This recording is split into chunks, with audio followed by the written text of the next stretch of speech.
Welcome and thanks for joining us. My guest today is Sean Frazier, the Federal Chief Security Officer at Okta. Sean, good to have you back. Thanks, Tom. Good to see you as always.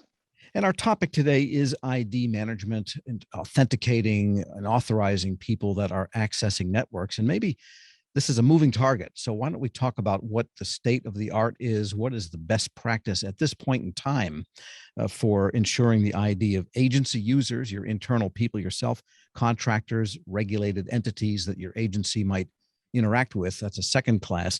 And then the unwashed public that might come to your website for whatever purpose they need. So really three questions in one here. Why don't we start with your internal users? So it turns out that not a lot happens until a user requests access to something. That's why identity and access management is so important. And I think over the last, 10 years, we've really thought about identity and access management more of a security construct, but it's also a usability construct, right? It's something that we have to provide good user experiences so that the users, when they log into something, it's pretty seamless. But at the same time, we have to think about what are the security implications of that. So obviously the attackers are thinking of what the security implications of that. And that's why when you kind of look at the news and you see a lot of attacks in a lot of places that have been vulnerable, a lot of the vector that the attackers come in using would be the identity and access management plane.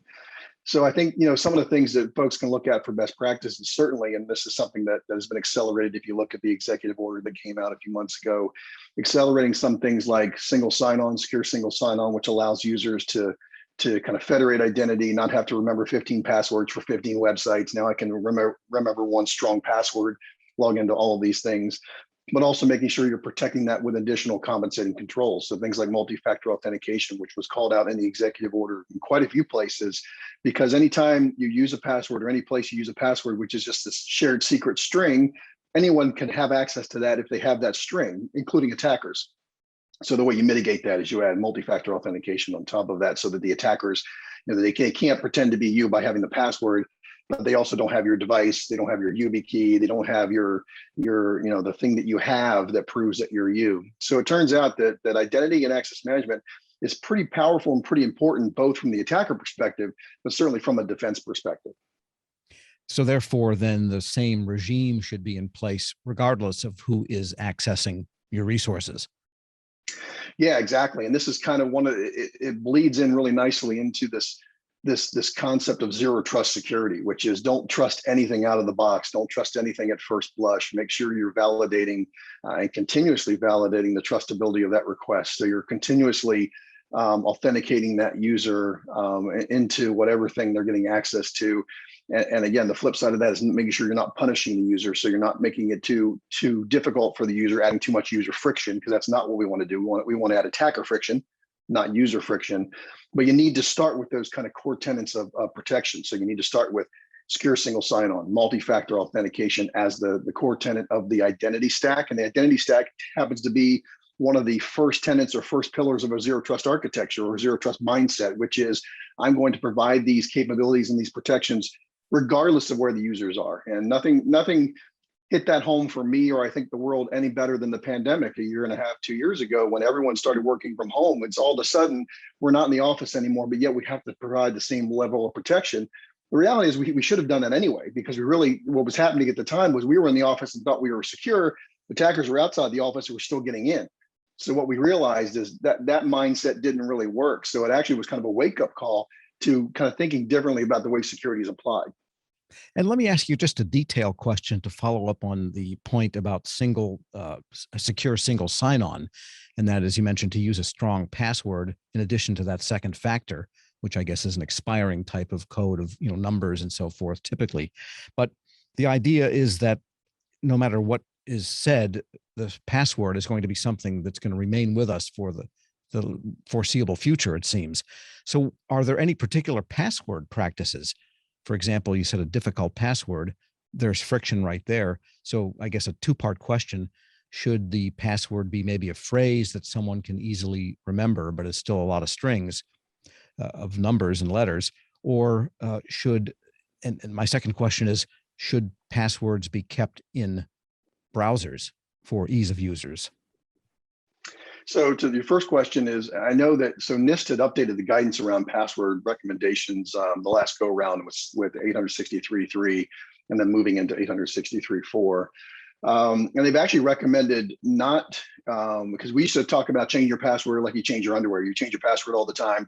We talk about having very strong, lengthy passwords, even to the point where we're talking about passphrases and some of these different things. And this has actually backed off from that, said, you know what, this is really too hard on the user. What we ended up doing is we kept notching up the friction, notching up the bar, putting all the onus on the end user to protect themselves, while not taking much responsibility on the IT side. And the user just got fatigue. It's one of the reasons why they write passwords down on sticky notes.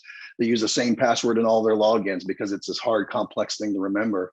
So NIST kind of backed off from that and said, you know, if you use compensating controls like multi-factor authentication, you can have a password. It's still got to be a strong password. You don't want password 123, but it doesn't have to be changed every week. It doesn't have to be the super complex passphrase or all these other things. It can be complex, but it's not something that has to be changed all the time, provided you have those compensating controls. So I think that's one of the most important thing to realize is we got to think about security as well as usability in this context, where we got to make things easier for the users, but also providing the constructs that make it secure so that users do get secure access. The other thing I will say is that I wouldn't necessarily store things in browser cookies, because browser cookies are kind of an issue. So you certainly want to use a password manager if you have multiple passwords, because you want to have different passwords for different things you log into. Again, using multi-factor on all your different logins, but use a password vault. Use LastPass, Password One, all these password vaults that are available that are out there. Some browsers are now actually integrating password vaults into the browser, which is fine, because that's kind of a secure element, a secure place to put the passwords. But yeah, password managers are another best practice. Okay, good. Well, I appreciate that answer because I think it's something we all deal with at a personal level as well. And the other big burgeoning issue then is ID management in the cloud. That is saying a lot because the authentication can take place on a cloud-based type of platform. The resources you're accessing might be in the cloud. So both things might be cloud-based, or maybe only one is. And it could be either one of those. So maybe discuss some of the complexities of taking this ID management, authorization management to the cloud, because that's really the infrastructure agencies are dealing with in a practical sense now. Well, I think it kind of mirrors the natural evolution to cloud computing to begin with. If you look at over the last 20 years, everything's kind of been moving towards the cloud. And there's that old joke running around that the cloud is just someone else's computer, which is true. But what that means is it means someone like Amazon or other entities are actually better at kind of securing and standing up large amounts of scalable infrastructure, right? So that's what the cloud does for you, is it allows you to stand up infrastructure very quickly to meet demand, but it also allows you to do that securely. So when a new patch comes out that has to be applied, Amazon's on the hook to do that. You know, Okta's on the hook to do that for our cloud service. You're not on the hook to do that. And it's actually been proven, and NSA released a really good document last year that talked about this, that in most cases, you know, since the move to the cloud is so acute and is happening across the board, it really doesn't make any sense to run your identity platform not in the cloud, because everything's kind of in the cloud anyway. When you think about it, if you do have some on-prem resources, a cloud identity solution can protect that securely as well. So there really is no reason not to move your identity stack and your identity security into the cloud, because that's kind of the trajectory where things are going versus where things are coming from. So how does a user from a given location, whether the agency or their home or some remote work location, then first they have to get to the cloud to access the platform? And that would require an authentication process also, though, wouldn't it? Yeah, and chances are they're already on the cloud. Again, if we learned anything over the last couple of years with the pandemic, is that they're working. Users all abruptly started working from home. They're on home. They're on the cloud, right? They're watching Netflix and Amazon Prime and all these different things. They're already on the network doing all their personal stuff. It's just, oh, by the way, let's just sidecar this business access and business capability onto the same home network. I had a really good friend of mine who said we went from 100 branch offices to 10,000 branch offices overnight as an enterprise, because everyone's worked from home. So now you got to start caring about people's local printers and their routers. Are they updating and patching these things on their local home network?